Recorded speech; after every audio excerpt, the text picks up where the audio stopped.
మరి మేము చూపించినట్టుగా తెలంగాణలో గత 2 సంవత్సరాల్లో 110 మంది విద్యార్థులు చనిపోయినరు. 110 మంది. ఈ 110 మంది రేపు ఐఏఎస్ అయి ఉండేవాళ్ళు, ఐపీఎస్లు అయి ఉండేవాళ్ళు, డాక్టర్లు అయి ఉండేవాళ్ళు, ఇంజనీర్లు అయి ఉండేవాళ్ళు. మరి వీళ్ళంతా ఏ కుటుంబాల నుంచి వచ్చిండ్రు?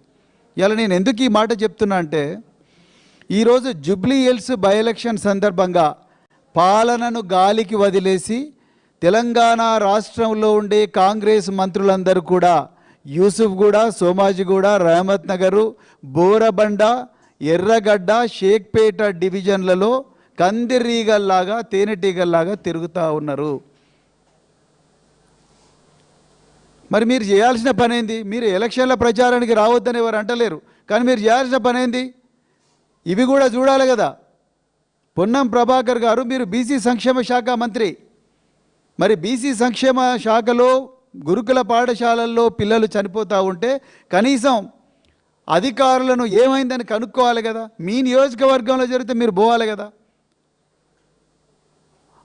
నిన్నగాక మొన్న మహేశ్వరంలో 3 విద్యార్థులు, మెరికల్ లాంటి విద్యార్థులు ప్రిన్సిపల్కి చెప్పకుండా గోడ దుంకిపోతే మరి వాళ్ళు పోయి పక్కన క్వారీ పూర్తిగా నీళ్లతో నిండి ఉన్న క్వారీలో ఈత కొట్టడానికి పోతే ఒక పిల్లగాడు చచ్చిపోయాడు.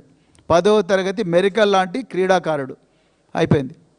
అట్లా 110 మంది చనిపోయారు. ఇదే హుస్నాబాద్ నియోజకవర్గంలో హుస్నాబాద్ జిల్లెలగడ్డ స్కూల్లో ఇంకొక ఎస్సీ విద్యార్థి ఒక 10 రోజుల క్రితం చచ్చిపోయాడు.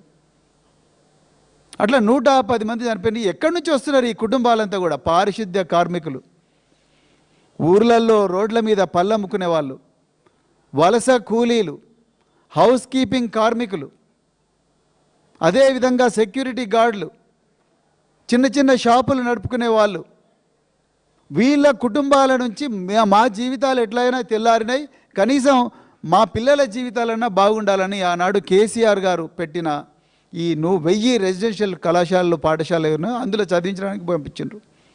ఇలా వాళ్ళు శివాల ఇండ్లోకి వస్తున్నారు. మరి ఒక్క మంత్రన్న దీని గురించి మాట్లాడుతున్నాడా? ఒక్క మంత్రన్న పోయినరా అసలు ఈ పాఠశాలకు?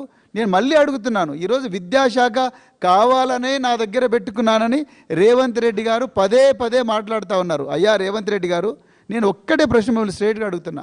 రాజకీయాలకు అతీతంగా ఒక తండ్రిగా, ఒక గార్డియన్గా మీరు 110 మంది విద్యార్థులు చనిపోతే ఒక్క కుటుంబం దగ్గరకన్నా మీరు పోయినరా?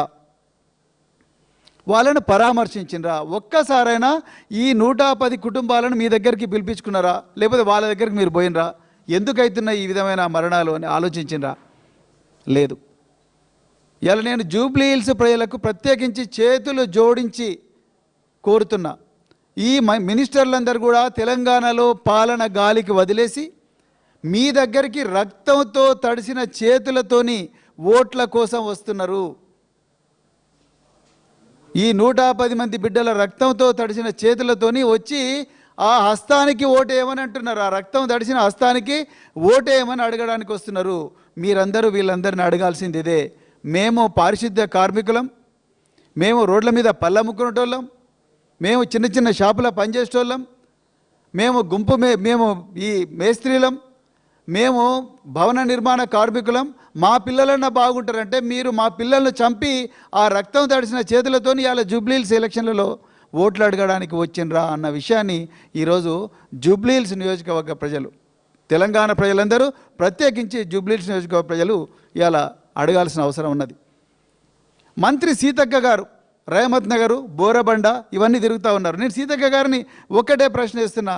అమ్మా సీతక్క గారు, మీ సంరక్షణలో ఉన్న జువెనైల్ హోమ్ సైదాబాద్, ఈ సైదాబాద్ జువెనైల్ హోమ్లో 10 మంది చిన్నారులను అక్కడుండే ప్రిన్సిపల్ లైంగికంగా దాడి చేసి అత్యాచారం చేస్తే ఆ పిల్లలు వాళ్ళ తల్లిదండ్రులకు చెప్పుకునేదాకా కూడా ఈ విషయం ఎవరికీ తెలియదు. ఎవరి సంరక్షణలో ఉండాలి? వాళ్ళు మీ సంరక్షణలో ఉండాలి. మహిళా శిశు సంక్షేమ శాఖ మీ కంట్రోల్లో ఉంది. సైదాబాద్లో ఉండే జువెనైల్ హోమ్లో ఉండే పిల్లలు వాళ్ళ దగ్గరికి ఒక్కరోజన్నా పోయినరా సీతక్క గారు? మీరు ఇలా చేతులు జోడించి బోరబండ, రహమత్ నగరు, ఎర్రగడ్డ, షేక్పేట యూసుఫ్ కూడా సోమాజిగూడలో బస్తీల దగ్గరకు వచ్చి ఓట్లు అడుగుతున్నారు. ఒక్కసారైనా జూవెనైల్ హోమ్ దగ్గరికి పోయినరా మీరు? పోలేదు. ఒక్కసారైనా మరి ఇలా మహిళ ఈ బాలల హక్కుల సంఘం సీతా దయాకర్ రెడ్డి గారు, మీరు ఒక్కసారైనా జూవెనైల్ హోమ్ ప్రిన్సిపల్ గారిని కానీ, లేకపోతే డిస్ట్రిక్ట్ చైల్డ్ వెల్ఫేర్ ఆఫీసర్ని కానీ, director women and child welfare గారిని ఒక్కసారైనా పిలిపించిండ్రా? లేదు. అంటే మీకు పాలన ఇంట్రెస్ట్ లేదు.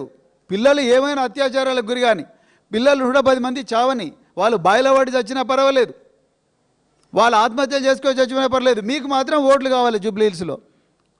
ఏ ముఖం పెట్టుకొని మీరు ఇవాళ జూబ్లీ హిల్స్లోకి వెళ్తూ ఉన్నారు? ఈ వంగర గురుకుల పాఠశాల, వంగర అనే ప్రాంతం పివి నరసింహారావు గారి జన్మస్థానం, ఈ దేశ ప్రధానమంత్రి జన్మస్థానం. 1970వ సంవత్సరంలో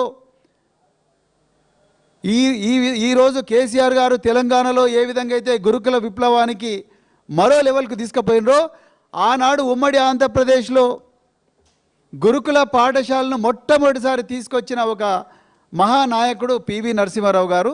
ఆ పివి నరసింహారావు గారి స్వగ్రామం వంగరలో ఈరోజు ఒక బీసీ వెల్ఫేర్ గురుకుల పాఠశాలలో ఒక అమ్మాయి చనిపోయింది. ఏమయ్యా ప్రభాకర్ గారు, మీరు ఇలా కన్నీళ్ళను కూడా శంకిస్తున్నారు కదా, ఇప్పుడు పాడి కౌశిక్ రెడ్డి గారు చూపించిన కన్నీళ్ళు తుడిచే బాధ్యత మీకుందా లేదా? ఎంతసేపు జూబ్లీ హిల్స్, ఎర్రగడ్డ, బోరబండ, మీరు అసలు రక్షణ ఎవరికి కల్పించాలి? పిల్లలకు కల్పించాలి. రక్షణ ఎవరికి కల్పించాలి? నిజాయితీగా పనిచేస్తున్న ఎస్ఏఎం రిజ్వీ అనే ఐఏఎస్ ఆఫీసర్ లాంటి వాళ్ళకి కల్పించాలి రక్షణ. మీరు అలా రక్షణ ఎవరికి కల్పిస్తున్నారండి? జూబ్లీ హిల్స్లో గూండాగాళ్ళకు కల్పిస్తున్నారు. జూబ్లీ హిల్స్లో గూండాగాళ్ళకు రక్షణ కల్పిస్తున్నారు. బోరబండ కార్పొరేటర్గా ఉండే బాబా ఫసీయుద్దీన్కు ఏం థ్రెట్ ఉందని మీరు ఇవాళ 2 గన్మెన్లను ఇచ్చిండ్రు చెప్పుర్రి.